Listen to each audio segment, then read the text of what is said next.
Strong reason ఏం లేదు.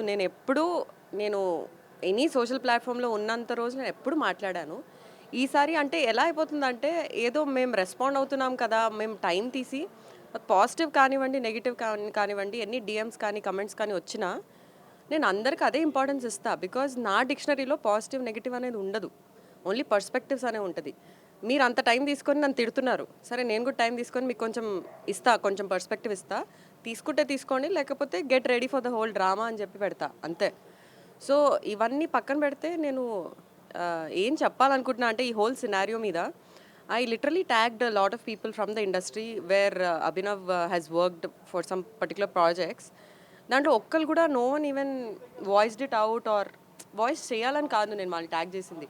అంటే ఎలాంటి పర్సన్తో మీరు వర్క్ చేశారో మీకు తెలుసా అని నా క్వశ్చన్ అంతే. So it's actually surprising or maybe వాళ్ళు చూడలేదేమో, వాళ్ళు బిజీలో ఉన్నారు, చూడలేదు. Only Shivathmika she liked the so called post that I put and I'm really glad that some one is at least resonating to. And basically వాళ్ళు మనకెందుకు అని మీరు చెప్పారు కదా, మనకెందుకు కన్నా నాకు ఆ ధైర్యం లేదు అని వాళ్ళనే తక్కువ చేసుకుంటున్నారు. ఆ ధైర్యం తెచ్చుకొని ఉన్నది ఉన్నట్టు మాట్లాడడానికి దాంట్లో భయం ఎందుకు? అసలు భయం దేనికి? ఎవరు ఏం చేస్తారు? ఇప్పుడు నాకు 10 కేసులుండి రోజు ఒక లాయర్లు కానీ, పోలీసులు కానీ ఇంటికొచ్చినా నేను భయపడను. బికాజ్ దాంట్లో తప్పు నేనేం చేయలేదు కదా! నువ్వు కేసేస్తావా? సరే దానికి నేను ఏం చేయాలని సొల్యూషన్ చూస్తా కానీ, ఓ ప్రాబ్లంలో ఇరుక్కున్నా, ఓ షట్ ఇప్పుడు నేను ఏమైపోతాను, నా లైఫ్ ఏమైపోతుంది, ఆ భయం నాకెప్పుడూ లేకుండే.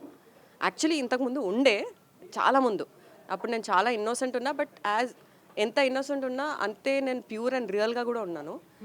ఇప్పుడు I'm just voicing it out more loud because solution కావాలి నాకు అంతే. I don't even want an end, I want a solution.